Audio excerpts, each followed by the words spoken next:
Terima kasih Tuhan, kami bangun pagi ini dengan tubuh yang sehat, tidak kurang suatu apapun, semua karena anugerah Tuhan. Hari ini Tuhan, biar Engkau berbicara kepada kami lewat kebenaran firman-Mu.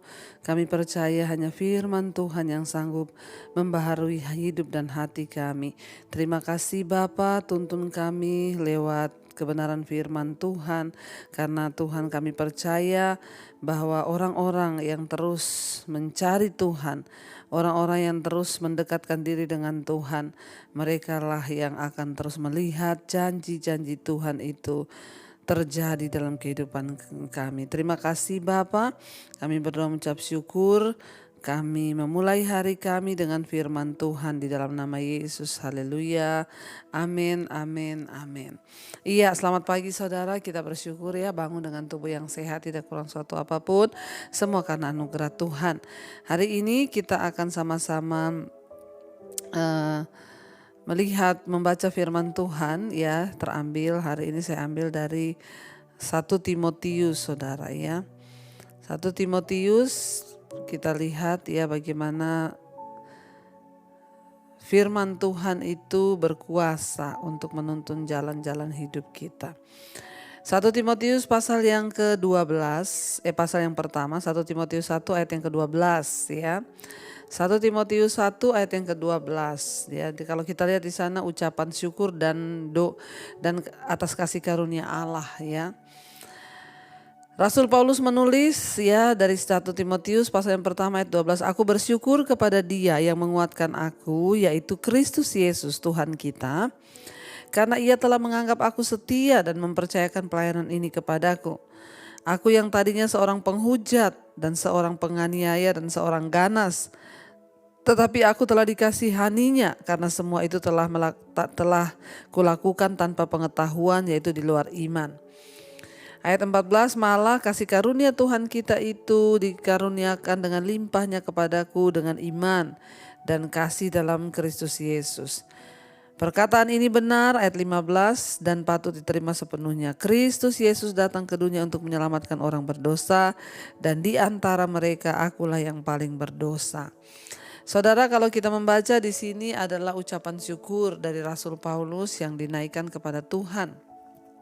Dia berkata bahwa ya, aku bersyukur kepada Yesus, aku bersyukur kepada Dia, Kristus, yang menguatkan aku, ya, yaitu Kristus Yesus Tuhan kita, karena Ia menganggap aku setia dan mempercayakan pelayanan ini kepadaku. Saudara, ya, Tuhan itu memilih seseorang itu ya memang luar biasa. Tuhan tidak melihat latar belakangnya, itulah dikatakan bahwa kita ini diselamatkan bukan karena perbuatan baik kita, tapi karena kasih karunia. Contohnya siapa? Rasul Paulus ya, contohnya siapa? Saya. Rasul Paulus juga dulu orang yang bejat, orang yang jahat, dia pembunuh. Tapi ya dia dipilih oleh Tuhan untuk menjadi pelayan Tuhan, untuk menjadi pelayan Kristus, menyampaikan firman Tuhan. Makanya dia berkata, aku bersyukur kepada Dia yang menguatkan aku, yaitu Kristus Yesus Tuhan kita, karena Ia menganggap aku setia dan mempercayakan pelayanan ini kepadaku. Ya, saudara, saya berdoa juga supaya kita ini menjadi orang-orang pilihan Tuhan. Bukan soal besar atau tidaknya ya bagaimana pelayanan kita, tetapi kita kedapatan dikatakan setia. Karena Ia menganggap aku setia dan Ia mempercayakan pelayanan ini kepadaku. Kesetiaan itulah yang Tuhan cari dari kehidupan seseorang. Ya, ketika kita sudah menerima Yesus ya, kita masuk di dalam pengenalan akan Tuhan. Apakah kita ini mau setia saudara ya? Setia kepada Tuhan, setia kepada firman-Nya. Dikatakan di sana bahwa Rasul Paulus bilang, aku ini setia. Tuhan menganggap aku ini setia. Ya, kata setia itu tidak mudah, gampang diucapkan tapi tidak mudah dilakukan. Orang yang setia kepada Tuhan artinya dalam segala keadaan dia tetap setia. Jangan hanya karena ada pergumulan sudah gak setia, gak mau berdoa lagi, udah gak usah pelayanan lagi, gak usah gini. Kenapa? Saya itu capek menunggu Tuhan, menunggu janjinya, melihat jawaban doanya tidak saya lihat. Sudahlah, gak usah Tuhan-Tuhanan. Saudara, Ya, orang yang setia itu yang orang yang teruji dalam segala keadaan, baik ataupun tidak baik, dia tetap percaya pada Tuhan. Kita tahu Rasul Paulus ketika dia dipilih, dia bukan orang benar. Dia orang bejat, orang berdosa, orang yang benar-benar kotor. Ya, tetapi Tuhan memilih dia, saudara. Dan ketika Tuhan memilih dia, Tuhan mengangkat dia, ya dia dipercayakan di dalam sebuah pelayanan. Kenapa? Karena Tuhan anggap dia setia, dia katakan di situ ya. Aku bersyukur kepada Dia yang menguatkan aku, yaitu Kristus Yesus Tuhan kita, karena Ia menganggap aku setia dan mempercayakan pelayanan ini kepadaku. Ayat 13 dikatakan, aku yang tadinya seorang penghujat, seorang ganas, seorang penganiaya. Ya, bayangkan, tetapi aku telah dikasihaninya karena semuanya itu telah kulakukan tanpa pengetahuan, yaitu di luar iman. Kenapa kita bisa diselamatkan? Karena kasih karunia dikatakan bukan karena perbuatan baik kita. Ya, karena memang dulu kita melakukan semua kejahatan itu karena kita tidak mengenal Tuhan. Saya dulu hidup dalam dosa karena saya tidak mengenal jalan Tuhan. Saya tidak mengenal Tuhan. Rasul Paulus dulu membunuh orang-orang Kristen karena dia tidak mengenal jalan Tuhan. Dia melakukan itu di luar iman, dikatakan, yaitu dia melakukan itu semua tanpa pengetahuan, yaitu di luar iman. Kalau kita belum tahu, kita melakukan kejahatan, ya Tuhan mengampuni. Tapi kalau kita sudah tahu, ya tapi kita pura-pura nggak tahu dan kita terus melakukan kejahatan, nah itu yang berbeda, saudara ya. Jadi hati-hati, ya semakin banyak kita tahu firman Tuhan, semakin kita ini dituntut untuk menjadi pelaku firman. Kalau Rasul Paulus bilang dulu aku seorang penghujat, seorang penganiaya, aku seorang ganas, ya. Tetapi Tuhan mengasihinya karena dia melakukan semua itu tanpa pengetahuan, yaitu di luar iman. Berbeda ketika kita sudah punya iman pada Yesus tapi kita sengaja terus melakukan kejahatan demi kejahatan. Nah itu yang tidak boleh, saudara. Ya, biarlah kita ini semua mau berdoa, Tuhan ubah kami. Kami sudah punya pengetahuan tentang kebenaran. Kami sudah punya pandangan, kami sudah diberikan oleh Tuhan hukum-hukum Tuhan, janji-janji Tuhan, dan itu semua indah. Karena itu ajar kami Tuhan untuk hidup menekan kedagingan kami dan hidup dalamnya. Dulu Rasul Paulus pembunuh, dia bunuh para pengikut Kristus, dia seorang teroris dulu ya. Kalau ada orang beribadah kepada Kristus, dia datang, dia aniaya, dia bunuh, dan dia merasa dia berbuat bakti kepada Tuhannya dengan membunuh orang Kristen. Tapi dia berkata, itu semua aku lakukan tanpa pengetahuan, yaitu di luar iman. Nah sekarang kita melakukan kejahatan, apakah itu di luar iman atau di dalam iman? Setelah kita percaya pada Yesus, setelah kita mendengarkan firman, setelah kita tahu kebenaran, tapi kita masih terus hidup dalam dosa, nah itu namanya kita melakukan kejahatan di dalam iman dengan pengetahuan yang sudah kita miliki. Ya, dikatakan Rasul Paulus bilang, tapi justru karena dia itu tidak mengetahui, dia berdosa. Ayat 14 dibilang, malah kasih karunia Tuhan kita itu telah dikaruniakan dengan limpahnya kepadaku dengan iman dan kasih dalam Kristus Yesus ya. Dan perkataan ini benar dan patut diterima sepenuhnya. Kristus Yesus datang ke dunia untuk menyelamatkan orang berdosa, dan di antara mereka semua akulah yang paling berdosa. Rasul Paulus merasa diri sebagai orang yang paling berdosa di antara semua orang yang berdosa. Karena itu saudara, ketika dia diselamatkan Tuhan, dia merasa dia hutang nyawa. Dia merasa dia hutang budi kepada Tuhan. Makanya dia tidak pernah sia-siakan.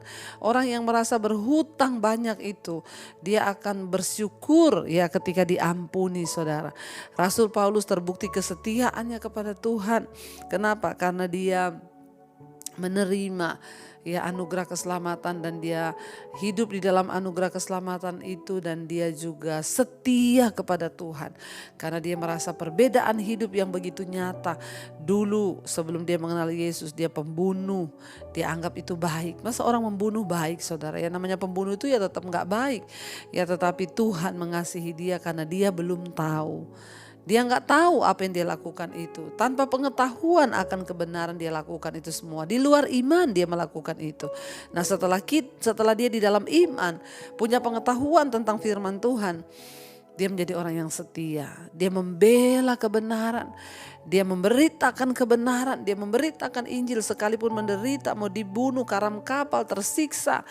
Tapi dia berkata, ya bagiku hidup adalah Kristus, mati itu adalah sebuah keuntungan. Saudara, kita harus meneladani semua yang terbaik ya. Kita belajar hari ini Tuhan mencari orang yang setia. Jangan mundur karena persoalan hidup, jangan mundur karena apapun, tapi tetaplah percaya bahwa Tuhanlah yang pegang kendali atas hidup kita. Mari kita mau tundukkan kepala, kita mau renungkan firman ini. Terima kasih Bapa, terima kasih karena Engkau menyelamatkan kami dengan kasih karunia. Dan Engkau mencari orang-orang yang setia untuk bisa Engkau pakai. Kami mau menjadi orang-orang yang setia untuk dipakai Tuhan di dalam kehidupan kami, agar kami mau sungguh-sungguh Tuhan menikmati segala kebaikan Tuhan. Kami mau setia sampai pada akhirnya Bapa. Mari katakan bersama pujian ini saudara. Telah kulihat kebaikan-Mu yang tak pernah habis di hidupku. Katakan kami kan berjuang Tuhan. Amin. Sampai akhirnya Kau dapati aku tetap. Telah kulihat kebaikan-Mu yang tak pernah habis di hidupku. Kami akan berjuang sampai akhirnya Kau dapati aku tetap setia. Kami akan berjuang sampai pada garis akhir supaya Engkau dapati kami setia Tuhan. Engkau yang tidak memperhitungkan kesalahan kami. Karena itu ajar kami ketika kami sudah mengenal kebenaran-Mu, kami sudah memiliki iman percaya kepadamu. Ajar kami untuk setia sampai garis akhir. Ajar kami sungguh-sungguh mengikut Tuhan. Seperti Rasul Paulus yang dipilih, dia seorang pembunuh, penganiaya, seorang ganas. Tapi dia bertobat, menerima Engkau. Dan dia setia sampai di garis akhir. Bukan soal awalnya, tetapi Tuhan melihat garis akhir perjuangan iman kami.